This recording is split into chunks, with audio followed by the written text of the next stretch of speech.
اعوذ باللہ من الشیطان الرجیم بسم اللہ الرحمن الرحیم ان اللہ یأمر بالعدل والاحسان۔ عزیز طلبہ و طالبات، آج منتخب آیات میں سے آخری 3 آیتیں 10، 11، 12 اس کو میں پڑھا کے ختم کر لوں گا۔ تو یہ ویسے بورڈ میں آپ کو اس کا ترجمہ صرف مطلوب ہے، مگر یہ ہماری زندگی کا حصہ ہے۔ یہ ذات راہ ہے جس کو ہم نے لے کر جانا ہے، اور قیامت کے دن توشندان سے ہم نے نکال کے اس کو استعمال کرنا ہے۔ وہاں ہمارے لیے میزان ترازو چکانے کے کام میں آئے گا، اس لیے میں تھوڑی سی وضاحت بھی ساتھ کر لوں گا۔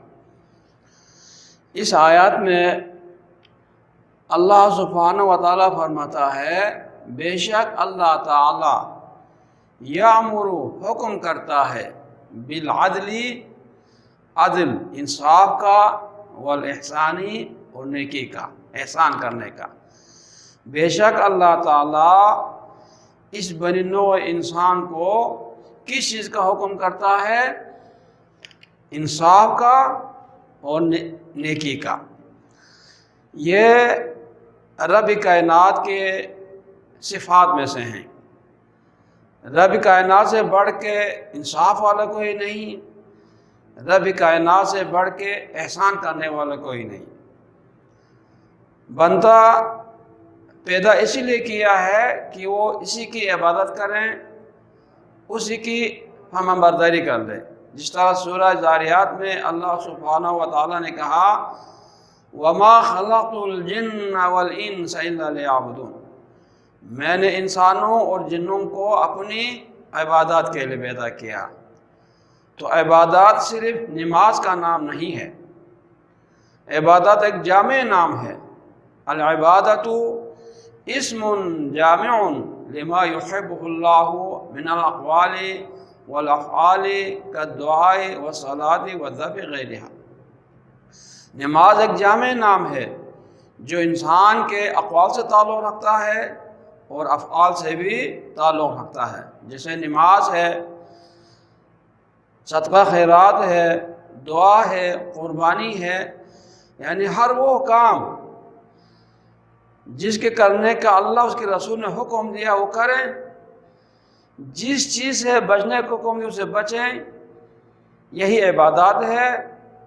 تو اللہ سبحانہ و تعالیٰ نے انسانوں اور جنوں کو اپنی عبادات کے لیے پیدا کیا۔ اب اس عبادات میں اگر ہم کوتاہی کریں، اس عبادات میں ہم سستی کریں، اور اس عبادات کو بجا لانے کی بجائے ہم فضول کاموں میں لگ جائیں، لاہ و لعب میں لگ جائیں، تو یہ رب کائنات کے ساتھ ناانصافی ہے۔ تو انصاف تو یہ ہے کہ وہ فوراً عذاب بھیج دیں اور اس بندے کی پکڑ کریں، مگر رب کائنات کا احسان اس کے عدل پہ غالب آ جاتا ہے۔ نہیں، میں اپنے بندے کو اور زیادہ مہلت دوں گا، ہو سکتا ہے وہ پشیمان ہو جائیں، وہ شرم محسوس کر لیں، افسوس محسوس کر لیں، ندامت محسوس کر لیں اور میری طرح رجوع کر لیں، میں اس کی کوتاہی معاف کر لوں گا۔ یہ رب کائنات کا بہت بڑا احسان ہے۔ تو آپ کا احسان آپ کے عدل پہ غالب آ جاتا ہے۔ تو رب کائنات چاہتا کہ میرے بندے بھی ایک دوسرے کے ساتھ انصاف سے پیش آ جائیں، ایک دوسرے کے ساتھ انصاف کا سلوک کر لیں اور احسان کا رویہ اپنانے کی کوشش کر لیں۔ اب اللہ سبحانہ و تعالیٰ نے ہمیں اپنی عبادت کے لیے پیدا کیا ہے، تو وہ عقائد سے تعلق ہے، اخلاق و اعمال سے تعلق ہے۔ عقائد میں یہ ہے، پیدا اسی پروردگار نے کیا، شکل صورت اسی پروردگار نے دیا، سوچنے سمجھنے کی صلاحیت اسی پروردگار نے دیا، چلنے پھرنے کی صلاحیت اسی پروردگار نے دیا۔ جب شکرانے کے طور پہ اس کے سامنے جھکنے کا وقت آ جاتا ہے تو ہم کسی پتھروں کے سامنے کسی اور کے سامنے جھکیں اور رب کائنات کو سجدہ نہ کریں، رب کائنات کے ساتھ ان کے سامنے نہ جھکیں، تو یہ ناانصافی ہے۔ اللہ نہیں چاہتا کہ یہ میرے ساتھ ناانصافی کر لے۔ تو ایسی صورت میں جب پکڑ آئیں گے تو پھر اس کے پکڑ سے چھڑانے والا کوئی نہیں ہوتا۔ لہٰذا ہمیں ایک اللہ ہی کے سامنے جھکنا چاہیے، اسی سے مدد مانگنا چاہیے اور خالص اسی ہی کی عبادت کر لیں، جس طرح ہم نماز میں ہر رکعت میں پڑھتے ہیں ایاک نعبد و ایاک نستعین، ہم تیرے ہی عبادت کرتے ہیں اور تجھ ہی سے مدد مانگتے ہیں۔ اگر ہم نے کمحق ادا تو نہیں ہے مگر اپنی کوشش اس بساط کے مطابق رب کائنات کو سجدہ کرتے رہے، اسی سے طلب کرتے رہے، اسی کو سب کچھ کا مالک سمجھا ہے، تو سمجھ لینا ہم نے رب کے بارے میں انصاف سے کام لیا، اور رب کائنات ہمیں انصاف سے بلکہ احسان کے ساتھ ہمیں وہ نعمت عطا کرے گا جس کے ہمارے تصور میں بھی نہیں ہوتا۔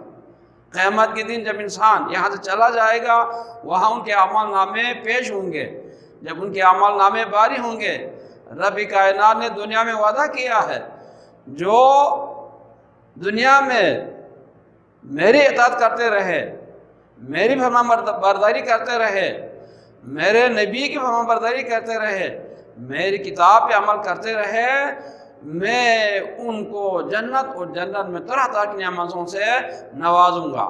جنات تجری من تحتها الانہار خالدین فیہا لا خوف علیکم ولا انتم تحزنون، ایسی باغات میں داخل کر دوں گا جس کے نیچے سے پانی کی نہریں، شہد کی نہریں، شراب کی نہریں، دودھ کی نہریں چلیں گے، اور ہمیشہ اس میں رہیں گے، ان پر کسی قسم کا کوئی غم اور خوف نہیں ہوگا۔ یہ انہی لوگوں کے لیے حاصل ہوگا جب وہ اللہ کے معاملے میں بھی عدل سے کام لے لیں اور بندوں کے معاملے میں بھی عدل سے کام لے لیں۔ اسی طرح اخلاق و اعمال،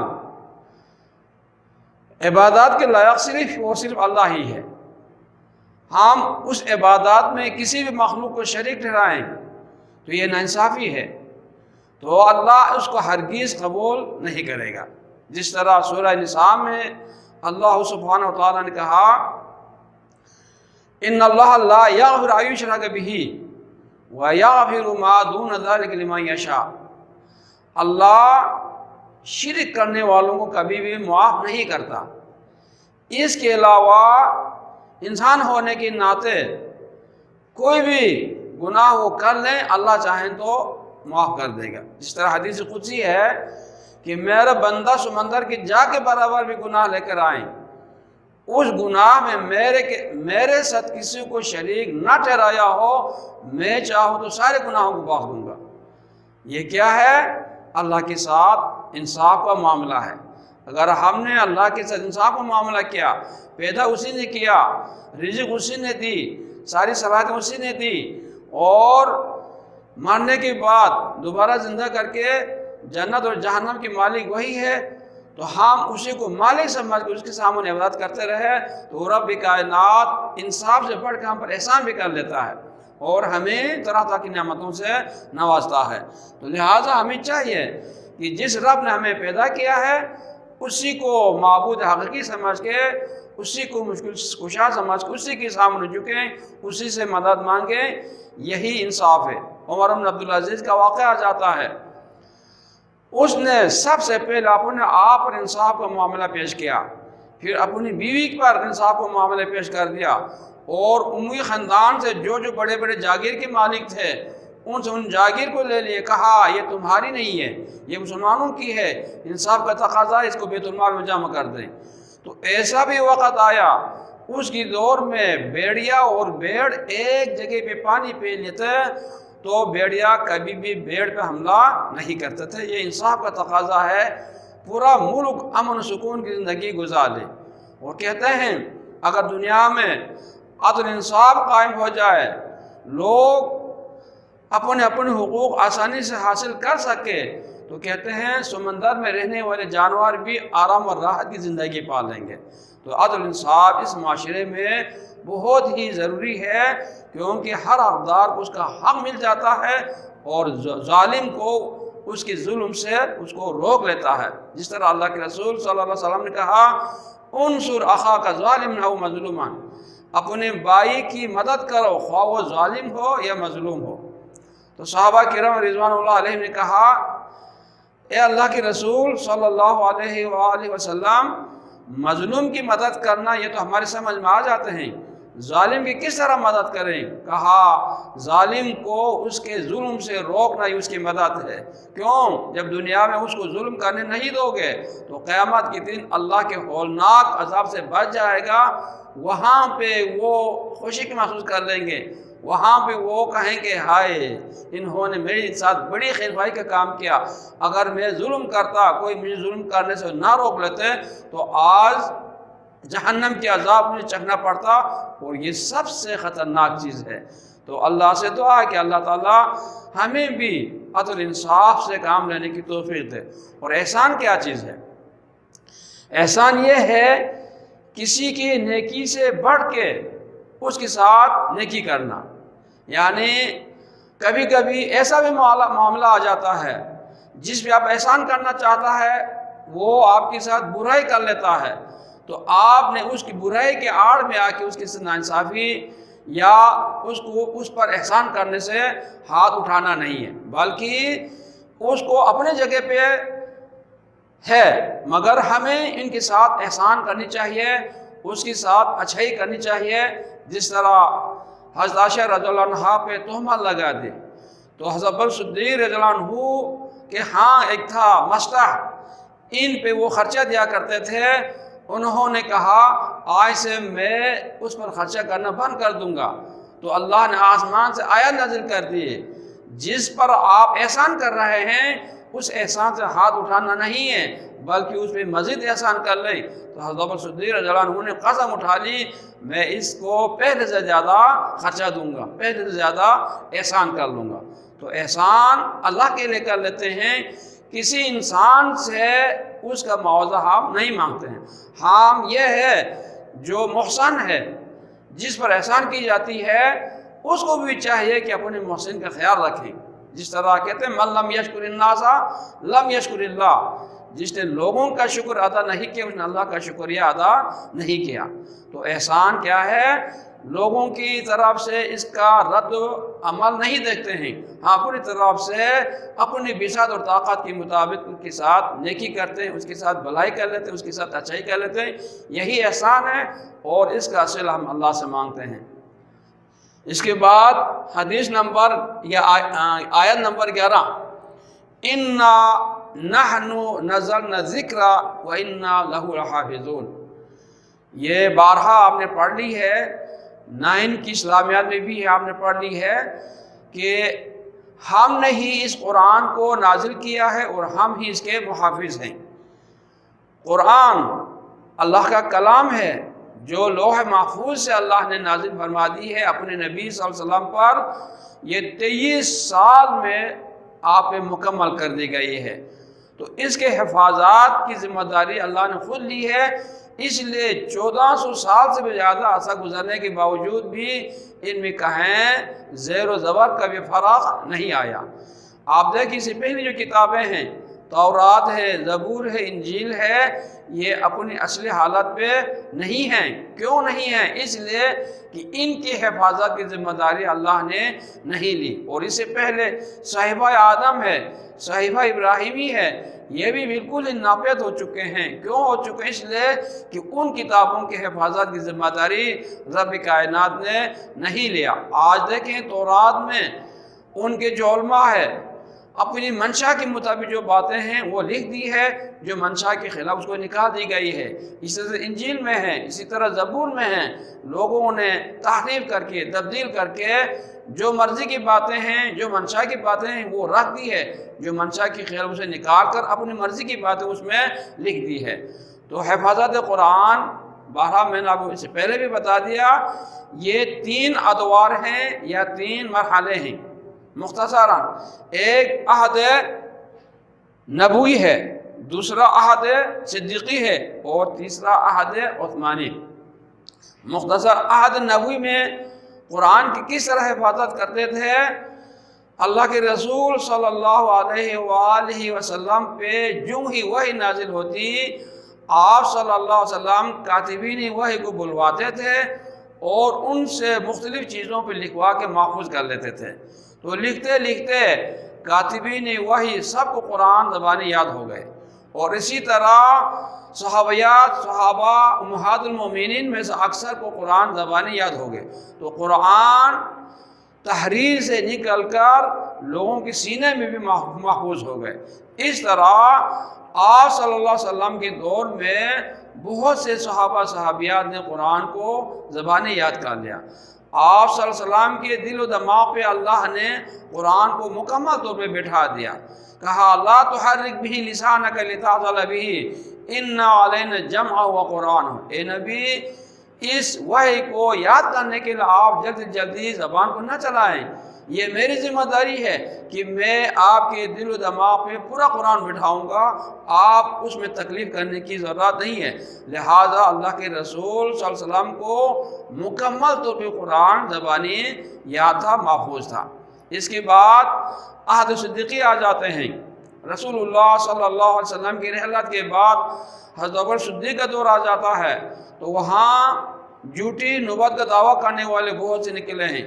ان میں سب سے زیادہ مشہور مسیلمہ کذاب ہے، جنہوں نے نبوت کا دعویٰ کیا اللہ کے رسول کے دور میں ہی، مگر اس کی سرکوبی سے پہلے آپ صلی اللہ علیہ وسلم دنیا سے چلے گئے تو یہ ذمہ داری حضرت ابوبکر صدیق رضی اللہ عنہ کے کاندھے پہ آ گئے۔ آپ نے ان سے جنگ کی تو جنگ یمامہ میں 700 مسلمان شہید ہو گئے، ان میں 70 حافظ قرآن تھے۔ تو حضرت عمر رضی اللہ عنہ نے کہا اے ابو بکر، اس قرآن کو کتاب کی شکل دے دیں۔ پہلے انکار کر دیا، جس کام کو رسول اللہ صلی اللہ علیہ وآلہ وسلم نے نہیں کیا میں کس طرح کر لوں؟ مگر حضرت عمر کی بار بار اصرار پہ آپ نے وہ کام بھی کر لیا۔ زید بن ثابت کی ذمہ لگا دی کہ آپ مختلف جگہوں میں جو اوراق یا جو حصے پڑے ہوئے ہیں ان کو یکجا کر کے ترتیب وہی جو اللہ کے رسول نے کیا ہے اسی ترتیب پہ آپ اوراق پہ اس کو اتار دیں اور ایک مصحف بنائیں۔ چنانچہ انہوں نے اس کو کتاب کی شکل دے دی، اور یہ حضرت ابوبکر صدیق رضی اللہ عنہ کی بہت بڑی خدمات ہے قرآن کا۔ اس کے بعد حضرت عثمان غنی کا دور آ جاتا ہے، تو حضرت عمر رضی اللہ عنہ کی دور میں فتوحات بہت زیادہ بڑھ گئے۔ قیصر و کسریٰ کے تاج و تخت مدینے میں پہنچ گئے، ان کے علاقوں پہ مسلمانوں کا قبضہ ہو گیا، تو اسلامی سلطنت بہت زیادہ پھیل گئے، بہت زیادہ بڑھ گئے۔ تو عرب سے نکل کر عجم کے بہت سے علاقے مسلمانوں کے دائرے سلطنت میں داخل ہو گئے، تو ان کے لیے تعلیمات چاہیے تھا۔ تو حضرت عثمان رضی اللہ عنہ نے پھر اسی زید بن ثابت کی ذمہ لگا دی، اسی قرآن کو دیکھ کے اس کے متعدد نقول تیار کر لیں، نسخے تیار کر لیں۔ چنانچہ انہوں نے وہ نسخے تیار کر لی، اور آپ نے ہر گورنر کو ایک ایک نسخہ بھیج دیا اور کہا اسی نسخے کے مطابق لوگوں کو تعلیم دے دیں۔ تو عربوں سے نکل کر قرآن کی تعلیمات عجموں میں بھی پہنچ گئے۔ تو عجم جو نئے نئے مسلمان ہو گئے تھے بڑے شوق سے وسوخ کے ساتھ قرآن تعلیمات کو حاصل کر لیا، اور قرآن کو زبانی یاد کرنے میں بھی بڑی دلچسپی سے کام لے لیا۔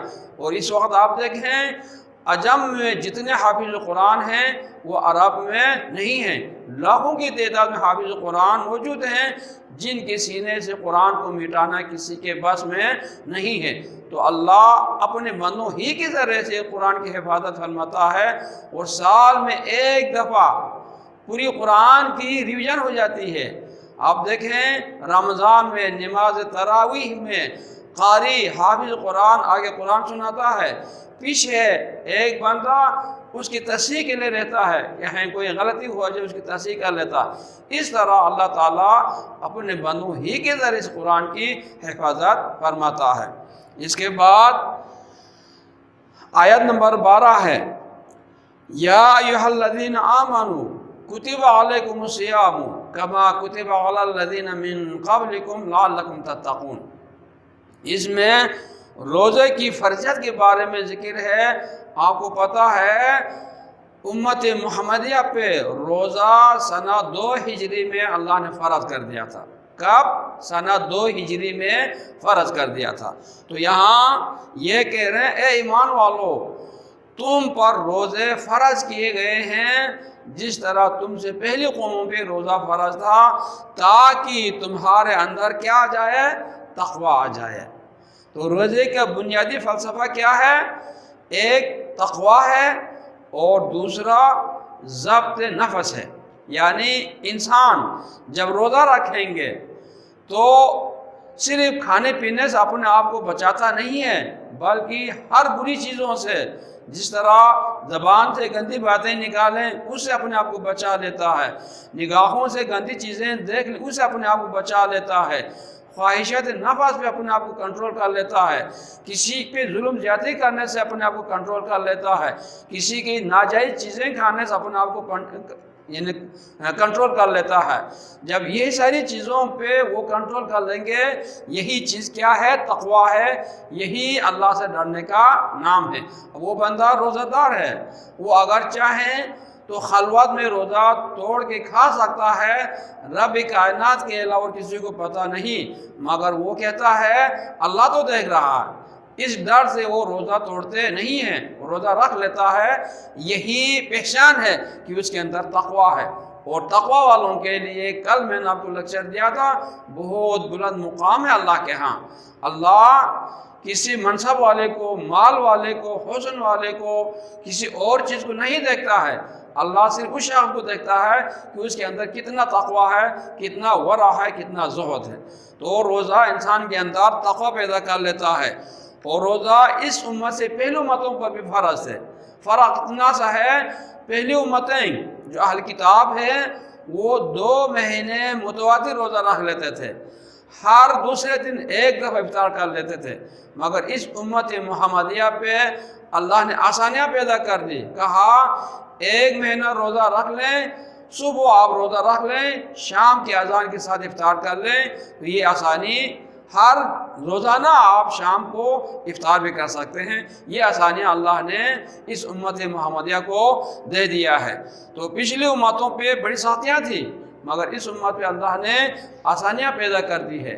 تو یہ روزہ جو ہے انسان کے اندر ضبط نفس پیدا کر لیتا ہے۔ انسان اپنی خواہشات کو رب کائنات کے فرمان کی تابع بنا لیتا ہے، اپنی اعمال کو رب کائنات کے فرمان کی تابع بنا لیتا ہے، اپنی ڈیل ڈال کو رب کائنات کے فرمان کے تابع بنا لیتا ہے۔ اگر وہ اپنی خواہشات کو، اپنے اعمال کو رب کائنات کے فرمان کے تابع نہیں بنائے گا تو وہ حیوانی سطح سے بھی نیچے گر جاتا ہے۔ ابھی آپ دیکھیں کبھی ایسا بھی واقعہ آ جاتا ہے کہ فلان نے فلان کو قتل کر دیا، فلان نے فلان 5-6 سال بچے کی زیادتی کی ہے، یہ کیا حیوانی سطح سے بھی نیچے نہیں گرے ہیں؟ ہے کس وجہ سے ہیں؟